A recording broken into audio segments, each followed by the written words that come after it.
Welcome to Hashtag VOA. I'm Michael Lippin with Andrew Palczewski. Andrew, what's trending today? Lots of stuff trending today. It's the Paris Climate Change Summit, the World's AIDS Day, Giving Tuesday. But today we're talking about the ongoing doping scandal around the world. That's right. We are going to look at the impact of those scandals with a great panel of guests. We have one in our DC studio, one in New England, and one in the UK. And we're going to talk to them as soon as you do that thing that you do. That thing I do. Roll it, Steve.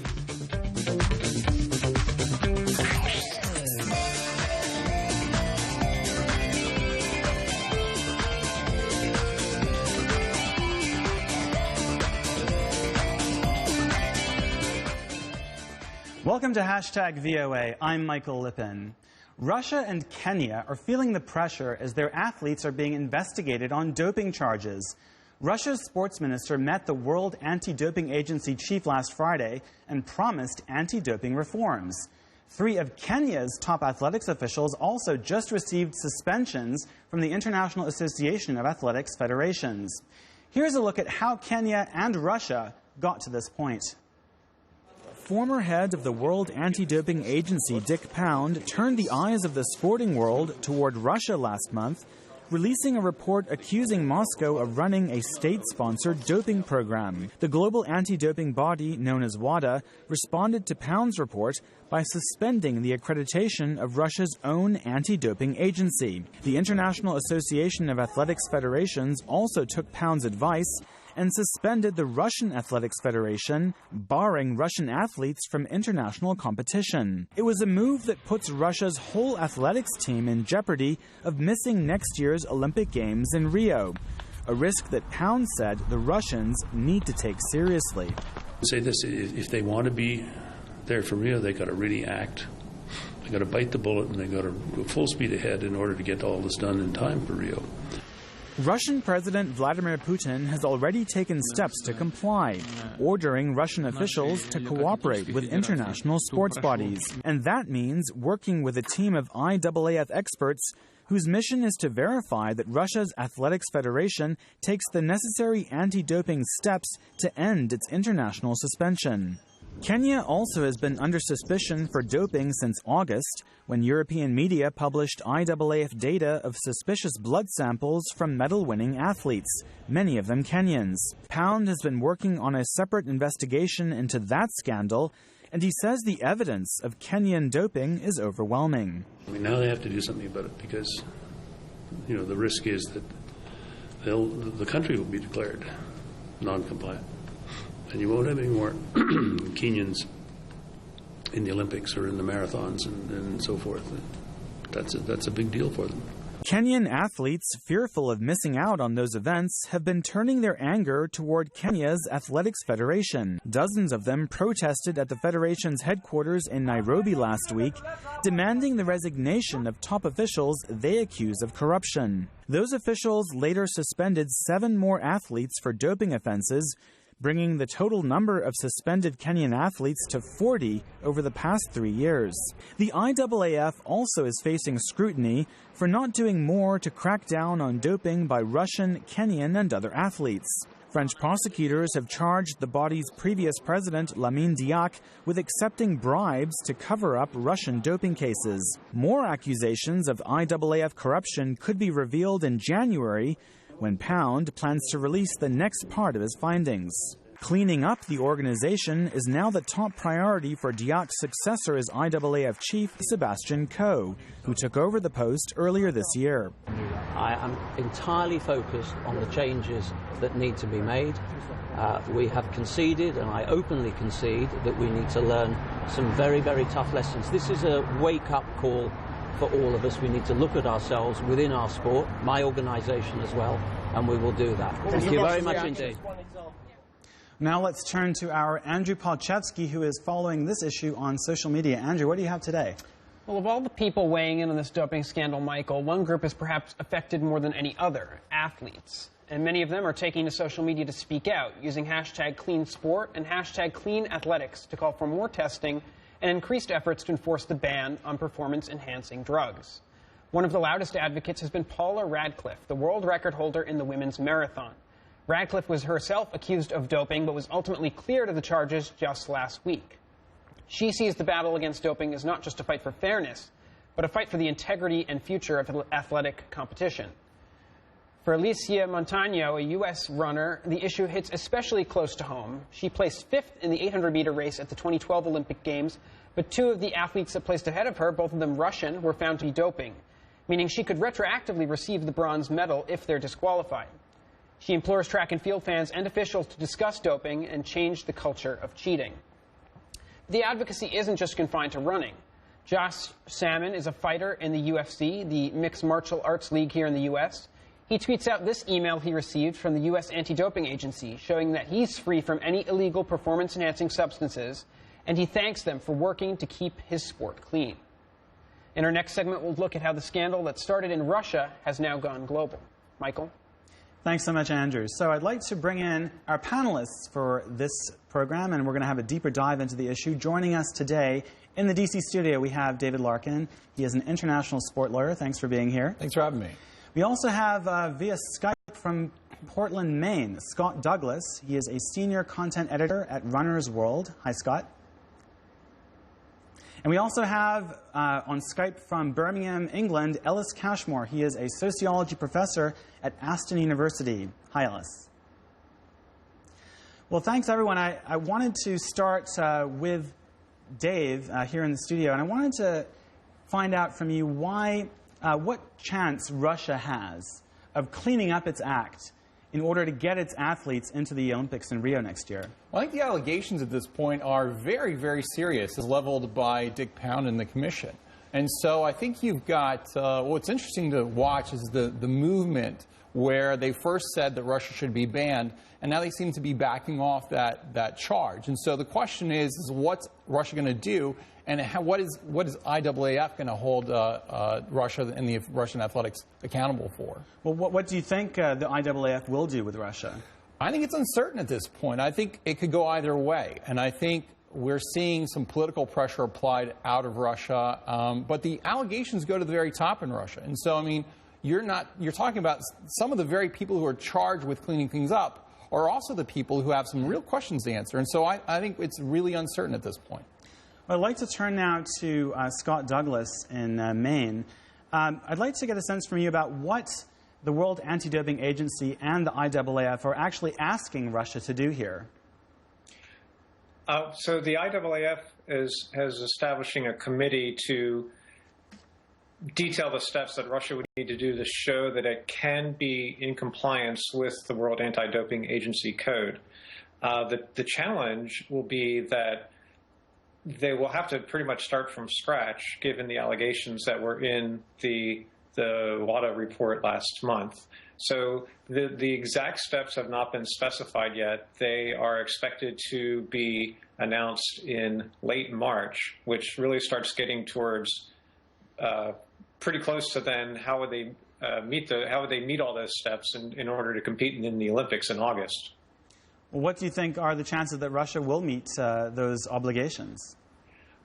I would, if I had to bet today, I would say that there won't be a Russian track and field team at the Olympics on the grounds that the allegations, the evidence in the report was so damning that to then say that within 4 months they were able to clean up all of that, that would look really, really bad for a sport that has said that we are going to do whatever it takes to get to a point of clean sport. Well, got a question now for Ellis Cashmore. Let's turn it around to the World Anti-Doping Agency and the IAAF. How serious do you think they are about getting Russia to clean up its act?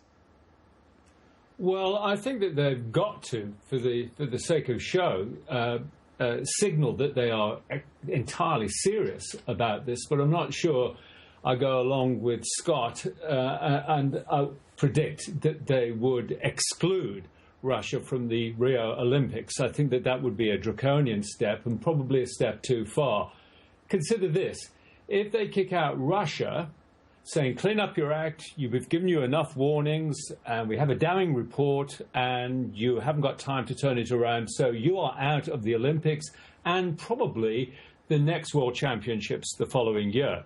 Russia may say, hang on, okay, if we're taking the hit for this, what about Kenya? What about the United States? What about Jamaica?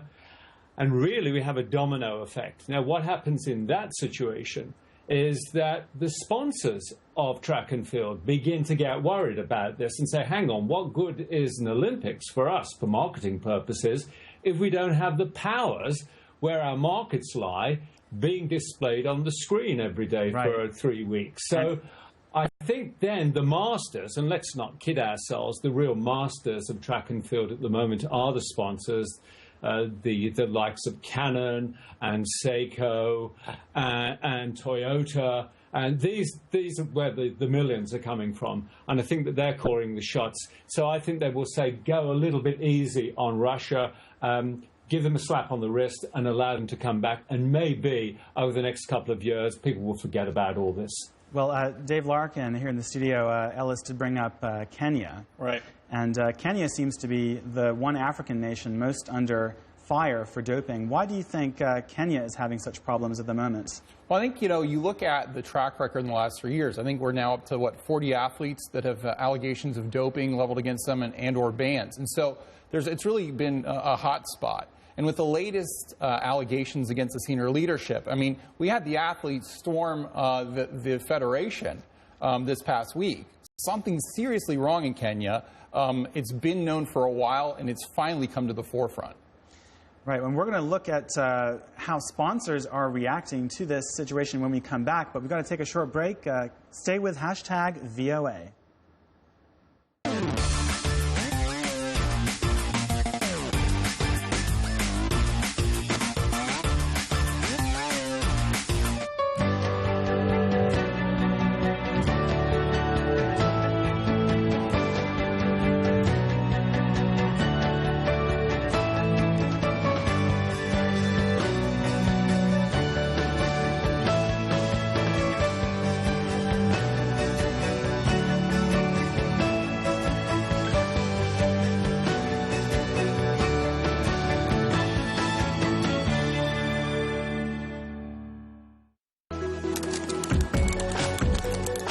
Tweet us at #VOA. I'm Bill Arcega. I'm the host of VOA's The Correspondents, a roundup of the world's top stories with analysis from our dedicated reporters. It's really a conversation the same way that you would bring a friend to your home and ask them what's going on. And our correspondents will do that and answer those questions through their own eyes. That appears a false choice in more ways than one. We can't actually put you there, but we can come pretty close. In 30 minutes, we'll show you the world. I'm Sonny Young from the sunny side of sports, and this is VOA. Follow us on Africa 54. Go to facebook.com/VOA Africa 54.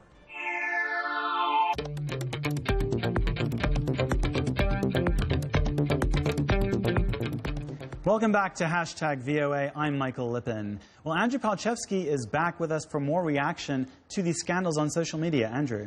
Absolutely, Michael. It started, of course, with a ban on the Russian athletes and accusations of Russian doping. But now this scandal has gone global, with more athletes and officials being banned and more fallout around the world. Rick Broadbent, a sports writer for the Times of London, comments on a recent development that we discussed. After they voted to ban Russian athletic officials, several Kenyan athletic officials were themselves banned by the International Association of Athletics Federations, or IAAF, for a doping cover-up, a situation he says is getting close to parity. A Ukrainian runner, Tatiana Hamera-Shmirko, was also banned this past week for doping. As Olympic runner Mara Yamuchi points out, Hamera-Shmirko's victories at the Osaka Women's Marathon robbed several Japanese runners of wins in their home country. And just this past weekend, residents of Hamburg, Germany voted against a bid for the 2024 Summer Olympic Games. Many Germans on social media, like Helmut, you see here, suggest that the brewing doping scandal may have contributed to the bid being rejected. So what started in Russia is now stretching into Europe, Africa, and Asia, and it's likely to get worse before it gets better. Where will this doping scandal go next, and will your country be affected? You can, of course, always follow along with #VOA on Twitter and Instagram at #VOA, and on Facebook at facebook.com/#VOA for the latest on what's become a global doping crisis. Back to you, Michael. Thanks, Andrew. Well, let's have a look now at how America is being affected by doping. And I wanted to put this question to Scott in Maine.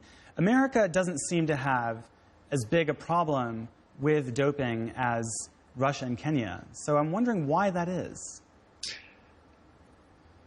It's a good question. I would say that I would back up actually and say that distinguish between the situation here in the States and some other countries and the Russian one especially.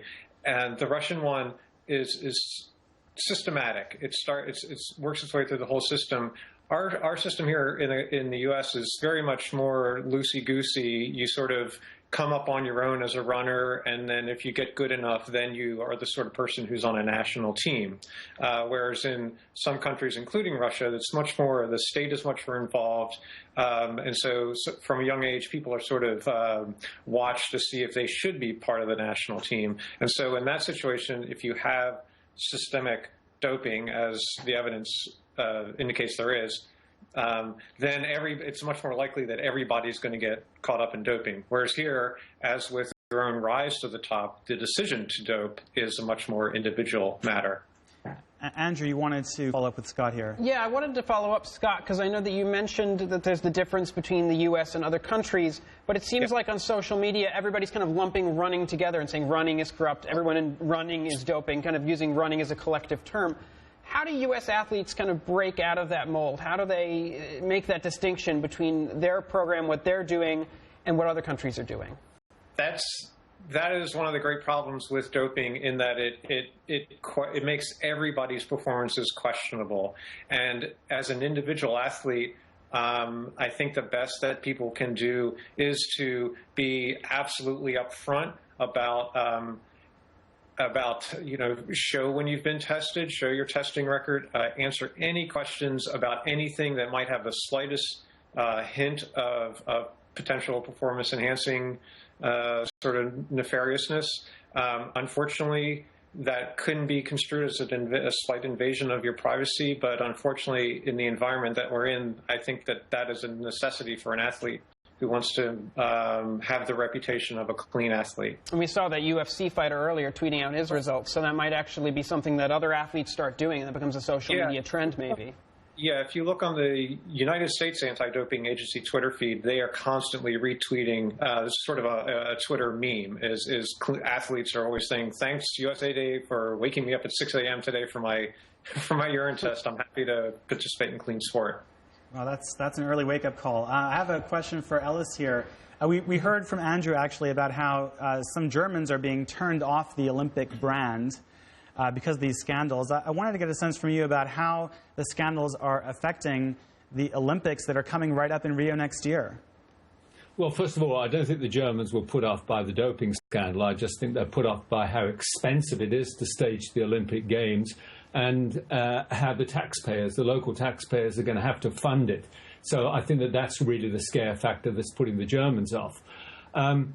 The next question is how it will affect the Olympic Games. Well, I don't think it will, actually, Michael. I think that people will still be as interested and excited and thrilled by the Olympic Games as they were before this doping scandal. I really don't think the audiences mind that much. I know that we've been sold this idea by the traditional media that doping is wrong and it's cheating and it kind of nullifies the accomplishments of athletes. But frankly, I don't think all these fans that have been watching sports over the years, if we just tap them on the shoulder and said, hey, most of this was actually affected by doping in some way, I don't think they could retrospectively turn around and say, oh, well, we didn't enjoy it after all. I mean, ask baseball fans, for example, whether they've enjoyed the past 20 years. They'll say yes. I really just don't think it matters that much to fans. I know the people who are tweeting us are all, condemning doping in one way or another. But, of course, those who either silently approve of it or are even athletes themselves who are participating in it aren't really likely to tweet or say anything about it, because they know that most world sports today, and I'm probably not going to make myself very popular by saying this, but doping does have a presence, and it's a presence that we will simply not be able to get rid of, not in my lifetime, and I doubt if in any of you guys' lifetimes either. Well, we're going to find out what our other panelists think of that idea when we come back for more discussion and final thoughts right after this break. Stay with us.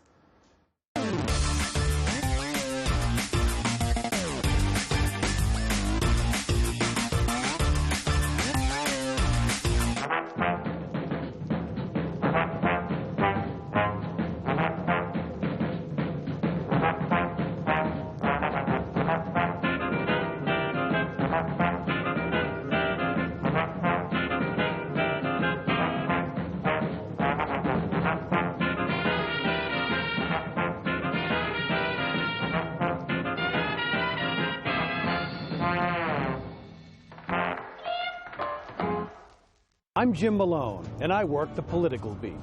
I cover what drives the political issues in the United States, what voters think, what drives the candidates, how public opinion shifts on one issue or another.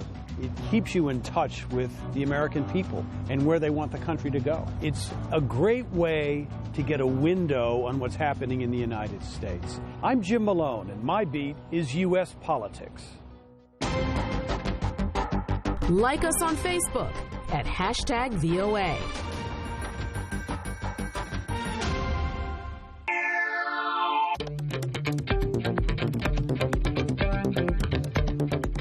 Welcome back to #VOA. I'm Michael Lippin in Washington. I wanted to put a question right to Dave here in the studio. Do you think fans really do care whether there's doping or not, or the sponsors care, for that matter, whether there's doping or not affecting the Olympics? I do, and I think the reason that people do is because it basically turns genuine competition into theater, right? And I mean, when we're now looking at, I think the one-off case where it's perhaps off the radar is maybe the case that our other commentator was talking about, where people would say, look, one out of 100, fine. But what we've identified now, when you look at the doping samples that have been released by ARD and the Sunday Times, they raise questions about a third of the medalists in competitions. 1 in 3 athletes who's medaling in athletics has at least a question as to what their doping results and status is. If that is the case, then I think we have a whole different ball of wax where you could have an audience, and it's certainly a case with me and the people that I know, where you say, you know what, if this really isn't valid competition based on merit, do I really want to spend my time? I'm much less interested in the sport if I know that it's a charade. And I think that goes to the heart of what we're talking about. And if 1 in 3 medals is based between 2001 and present day has questions surrounding it, and we may actually have to retroactively award medals and shift people around, I think that takes away from the very purpose of watching the sport. And I think that's going to drive people away. Right. And I wanted to turn to Scott here. Do you think people are going to be driven away by all of this? Unfortunately, yes. I think I agree with David that when people watch international world-class running, they want to think that they're seeing an interesting race and not sort of the running equivalent of the World Wrestling Federation. And so if there is enough damning evidence in the short term, it will hurt things in the short term. The hope is that by enough problems now being corrected would then lead to the potential of greater long-term interest if there's greater certainty on the part of the public that what they're seeing is legitimate competition. Well, a question for Ellis now. What more do you think the World Anti-Doping Agency and the IAAF can do or should do to deal with this problem?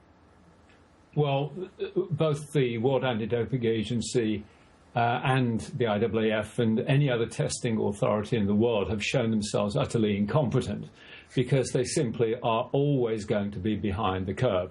There are methods of doping and types of drugs out there that they simply cannot even contemplate. They don't have names for them. They don't know which athletes are using them, where they're getting them from, and what kind of dosages they're taking them. They are clueless. And so let's not kid ourselves. What WADA catches is probably the tip of the iceberg. And I think everybody in the IAAF and all sports beyond know that WADA is ineffective. I simply don't believe that this is a controllable phenomenon. I can remember myself, I'm old enough to remember the Ben Johnson case in 1988.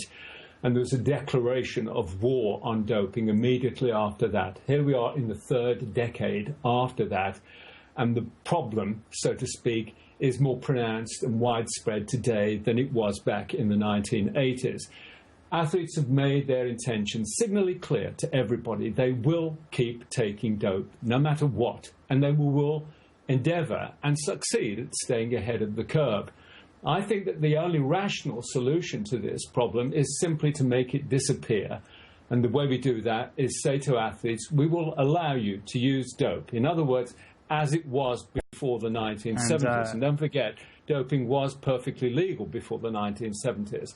So if we could return to that and somehow persuade the sponsors, and I really do think that this whole crusade is motivated by the sponsors not wishing to have their products or their brands associated with the word drugs. Well, if they could be convinced in some way that these are not drugs that conjure in the imagination images of the Netherlands drug cartels or crack-addled mothers selling their babies for drugs, etc. If we can somehow persuade them that this is an entirely different kind of substance and is used for utterly different kind of purposes, then I think if we can get them on board, sport will have to kind of recreate itself in a way that's more congruent. Sorry, Ellis, to cut you off. I just wanted to let you know that Andrew wanted to follow up with a question for you. Yeah, I wanted to go back to the social media and ask you, Dave.